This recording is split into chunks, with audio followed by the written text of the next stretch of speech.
Paola's pain clinic raided over alleged cannabis trafficking. Bernard Grech insists Malta should stop selling citizenship to Russians. And Chris Fern plays down Iceland's warning that vaccines aren't enough for COVID herd immunity. All this and more on Lovin Daily.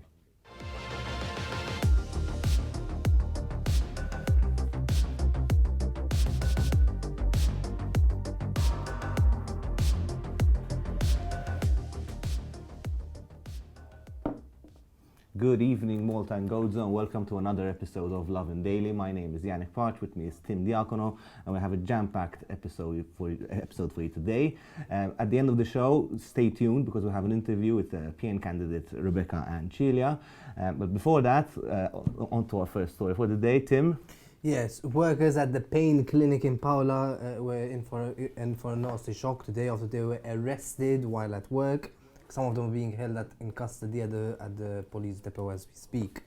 So details are still at the early stages, but what we can tell as a fact, because police have confirmed with us, is that they have been arrested over suspicion of importing and trafficking cannabis, which while Malta did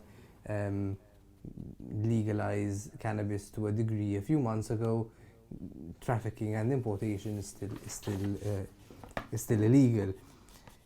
The pain clinic has become prominent among medical cannabis users as a place that provides cannabis in its medical form to alleviate chronic pain symptoms, and yes, many people were quite shocked to find out what happened. We're informed that at least 2 workers, if not more, have been taken into custody, have had their phones seized from them and advised to contact their lawyers, which means this could escalate and there could be potential court charges. I don't want to comment really before I know much more, but it is definitely sad to see this happening, and I always get the impression that the police tend to be very, very gung-ho whenever cannabis is concerned, and that despite this new law, these attitudes will take a while to die out, which is a very big shame, because at the end of the day, this is a place that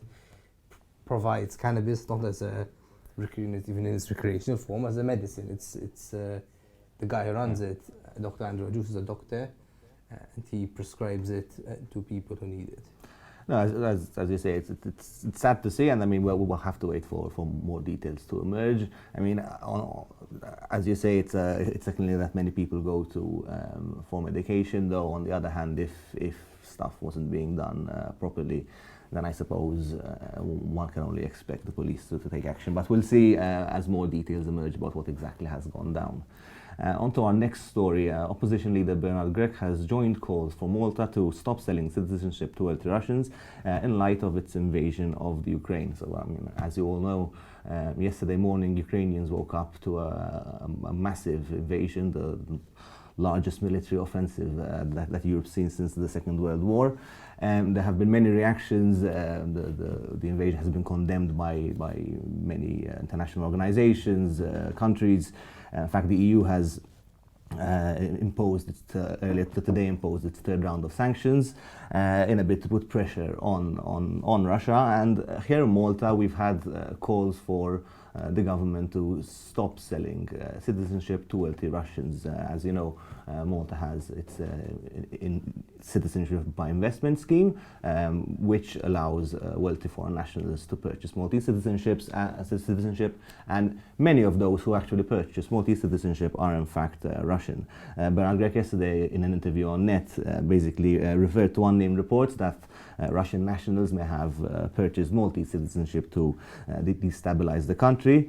He said it was worrying, that such claims couldn't be verified 100% because of the secrecy surrounding the program, but said ultimately that Malta should stop the sale of citizenship to Russians, also as a sign of solidarity towards Ukraine. The program has been a very controversial one since it was introduced, and among the concerns raised, especially by foreign countries, European partners, is that the scheme could be used by Russian operatives to infiltrate and move freely across Europe. Look, What at do you the end think? of the day, I absolutely agree with it. It's Malta does need to send. I mean, Malta is obviously a very small player in the world, Yeah. but it is a player like everyone else, and it should send a very strong message that what happened in Ukraine is absolutely unacceptable. And yes, this is a tool that Malta has at its disposal. Our sanctions, I guess. Yeah, but it is a kind of sanction. You're stopping them from accessing Maltese and European citizenship. So the government is quite cautious about doing this, but I mean it depends. Depends how far you want to push it. But I think it's a very reasonable approach to just stop Russian nationals from applying for citizenship, at least until the situation comes as a sign that the people of Malta with the people of Ukraine, and that you can't just invade another country and expect other countries not to respond. And that's, I think I would send a very worrying message, to be honest. Moving on, Health Minister Chris Fearn has played down a recent statement by his counterparts in Iceland, who are proposing a very different way of tackling the COVID-19 pandemic. Over the weekend, last week, Iceland's Health Minister, William Porportion, said that he's going to be lifting all remaining COVID-19 restrictions, and he gave his reasons quite clearly. He said that the only way to get out of the epidemic is widespread societal resistance to COVID-19, which basically means people need to be infected with the virus to achieve herd immunity. Doesn't mean get sick, but test positive, as the vaccines are not strong enough, even though they provide good protection against serious illnesses. So quite this is coming from the Ministry of Health in Iceland. Although it's still quite an outlying perspective, it's interesting to see some more becoming more a more of a mainstream view. Chris Fearn is not taking this stance at all. He's saying, I'm not going to rely on a single source, I'm going to rely on what the World Health Organization and the ECDC and other international bodies say. I think he's right to rely on official sources like the European ECDC and the World Health Organization. That said, as you said, I suppose it's always a good idea to remain open to other possibilities and other ways of combating the pandemic. On to our next story. Energy Minister Miriam Dalli has put one online commentator in his place after he suggested that she find a husband and stay home cooking in a comment posted to Facebook. The comment was posted beneath the video of a political debate between the minister and PM candidate Joe Giglio, where it seems that one genius decided that because he did not agree with what the minister was saying, to tell her, to find a husband, go home and stay cooking and stay out of politics because it wasn't her thing. Reacting to the comment, with a post of her own, Dalli pointed out that this is the sort of thing that women tend to face, especially in politics. That the second someone doesn't agree with them, it suddenly becomes about their gender and the need somehow for them to have a man. This gentleman feels comfortable telling me to stay at home and cook because he didn't like what I said on TV, she said. Let me assure him that not only am I going to not stay home, but I'll be encouraging more women and young girls to step up, because rather than demoralize us, this spiteful mentality only makes us stronger. Many people reacted online, obviously supporting the minister. In fact, Labour MP Oliver Shikloon, as well as tech entrepreneur Angela Dalli, both left comments of their own, telling her that she's doing a great job. Unfortunately, these are still comments we come across online. Maybe, hopefully, we can say that they're becoming fewer and more far in between, but others would argue that that's not the case. As a general rule, I'd say if you're not really capable of communicating in a civilized way, then maybe keep your opinions to yourself. But then again, I suppose everyone has a right to his opinion. Not only that, but you will be called out, right? I don't know who this person was. It seemed to be a random person, but the minister didn't mind singling this comment out. It's fair enough. It was a ridiculous comment, but yeah, it could really backfire on you in a big way. If you say something which is obviously ridiculous as that.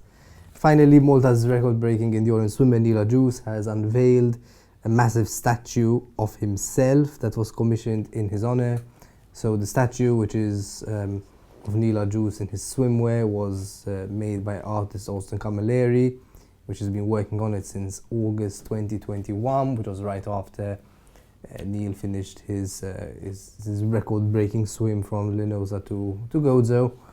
And he invited Neil to uncover it himself. And if you see this photo, it's quite amazing. You see the two, you see Neil unveiling this statue, which is pretty much twice his size. And he had some pretty philosophical words to say about it as well. He said, "I was taken aback by the feeling of knowing that the statue, this legacy, will be here long after I am gone." So that must be quite something for him, and yeah, he deserves it because of what he did. Once again, we're still waiting for news on his next swim this summer, where and where to it's going to be. Who knows? We'll look forward to that, maybe hopefully in the summer. Well, that's it from us for the time being. We're going to cut off to a short video clip, and then we'll be back with our interview with Rebekah and Cilia. No.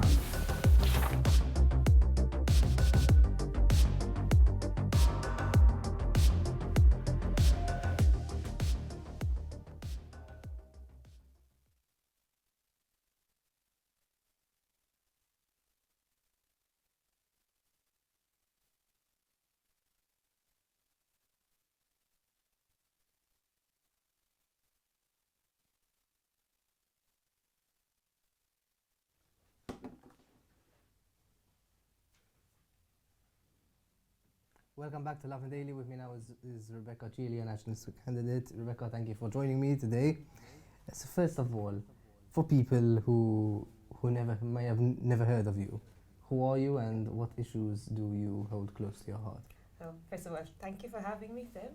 It's strange to be on this side because, as Tim knows, I was to work as a journalist along with Tim in another newsroom. So it's strange to be on this side of the interview. Never in the same newsroom. No, not in the same newsroom. I'm Rebekah Cilia. I'm a PN candidate, as Tim said. I'm an engineer by profession. I'm also a law student. I'm 34, and this is my first time contesting for politics, and it's actually quite recent that I joined politics. So obviously the obvious question is, you're an engineer, you're a law student, and you're also a candidate. How do you manage? Everyone asks me that question. It's about time management. It's about support as well. It's important, that everyone around you helps you and supports you and gives you anything that you might need in terms of even just having a talk when I go home. It's good to just have a chat, release from the day and create some distance between the professional life and the personal life. The most important thing, I think, when it comes to time management is to give yourself time for everything. And for me, sleep is the most important. I always get my 8 hours sleep, if not more. That's, for me, is the most important thing. Have you been managing as well during the campaign? Well, this week has been a bit less than 8 hours at this point. Last night I got a good night's rest though, so. Okay, so you're contesting 2 districts. Yeah. It's your first election and you're contesting 2 districts, the 7th and the 11th districts. What are the big issues on the ground in those districts? And do you find the issues that people face to be similar in both districts, or are there district-specific issues? No, my 2 districts, and it is one of the reasons why I chose districts, are quite different from each other. So the 11th district is Attard, Mosta, Mdina, Bormarat, and the 7th is Buch, Rabat, Mtarfa, Mjar, Bahriya, and Dingli. So they're quite distinct districts, even in terms of careers, in terms of even the type of land that exists in the area. So that obviously creates different issues. One's more rural and one's more rural. You have Mosta, Attard, which are quite urban. Bormarat is quite rural. Mdina is completely different in itself. So they're quite distinct as 2 districts. Especially in the rural areas, obviously we have a lot of farmers in that area, which have come to me. I've spoken to a lot actually recently in the past weeks, especially. I've had a lot of farmers contact me for different reasons, but they have a lot of concerns. And then you have the most general and I guess the most concerning, which is the higher cost of living. That is a general concern all throughout. But you also have certain concerns which are specific to younger families, for example, which in Attard we have quite a lot of younger families, and in Mosta, and in all areas, but I met a lot of them in these areas because they're the areas where I live. So obviously I've spoken to friends there, and they have their own concerns. So no, it's not the same at all. Every area has its own problems. And we need to recognize that. We can't see Malta as Malta. Sometimes we need to see each individual area, what problems they have. Each district by district, or each town by town? Town by town, rather than each district, because even within a district you can have different problems. It's probably a bit of an advantage of having, well, the advantage of having so many MPs, right? Yes, so many candidates and ultimately a lot of MPs. Exactly. That can each focus on their own area of expertise, why not? And town specific, so might have every single town represented. Exactly. So recently you appeared at a press conference launching some proposals to safeguard animal rights. Can you explain what some of the main points of these proposals? Well, animal welfare has always been a huge thing for me. A few years back, I forgot how many years, about 3 or 4 years ago, I contacted a woman I didn't know on Facebook, and together we set up a stray animal support group for my area of Attard. I'm no longer part of the group, obviously, because I'm super busy now, but I still give them my support, and that's how I realized the huge problems that Malta faces in terms of animals, especially stray animals, and especially cats, which was our focus, but dogs as well. We have exotic animals. There are a lot of... What's the problem with strays, exactly? Well, the problem with stray cats, especially dogs, thank God, is a bit less of a problem nowadays because of the microchipping, which we introduced way back, but I'll get to that. The main issue is that, one, it's dangerous for the cats to be out there. I mean, no one likes to see certain scenes which... when I drive past something like that, it's awful. So that's one thing. But even for the community in general, unfortunately, cats bring about diseases. They create their feces come about everywhere. So in terms of both the animals and in terms of both the community, stray cats shouldn't be outside. We need to minimize them. So what are we proposing? A national neutering campaign, which has never been done in Malta. It's never been done. It's been done, a neutering campaign has been done over a few weeks, but never over the period we're proposing. So this is to eliminate every stray cat? That's the dream. But that's where we ultimately want to get to. And we're doing this by, but this is the understanding is like if you're an animal lover and then at the same time you're saying that you're going to stop the stray cats from giving birth. Like, how do you merge these two beliefs? I do not believe cats should be on the street. So by neutering them, we're minimizing their danger. They as much as they can have a good life because there are feeders, there are people who take care of them. It's not safe for them. That's ultimately it. So I don't want to see cats in the road getting run over. So minimizing them, I think, will benefit the cats and also stop cats from being abandoned as well, which is through the microchipping, which we are also proposing for cats, which is already being done for dogs. So that can minimize cats from being abandoned. Imagine a cat being at home, all cuddled up on the sofa, warm, and all of a sudden he's outside or she's outside in the rain. How can she survive? That's not on, in my opinion. What about the zoos? You're saying that they should be regulated and that no new permits for future zoos should be issued at all? We've heard a lot of stories about zoos, Tim. I mean, unregulated ones. So our proposal is regulate the zoos that there are at the moment and no more permits. Regulate them in what sense, though? There are a set of criteria which I have been working on, which are not something which I should discuss now because there are finer regulations like sanitary issues and things like that. But there are a whole load of criteria which should be regulated, even how they should be taken care of. A set of criteria, so regulated in that sense. And then no new zoos. So should tigers be allowed in Malta at all? we have another proposal on, which we are saying that certain types of animals need to have prior permission before entering the country. So there's a law at the moment which needs, in my opinion, to be amended to have more regulation over. Are there any animals which we should expressly forbid from coming into the country? I wouldn't think of one particular one. I think if we are careful on how we deal with certain animals and the environment that they are put in, I wish that every animal has a good standard of living, because like humans, they do live, they are part of our society, so we should take care of them. So the way they are important, the way they are bred, the way they are lived, the environment they live in, should all be regulated in such a way that they are well taken care of. So that's the final aim, the overall aim. Mm-hmm.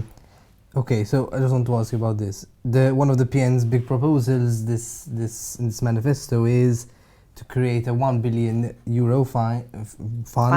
fund to transform the economy through the creation of 10 new sectors. One of these sectors is the Metaverse.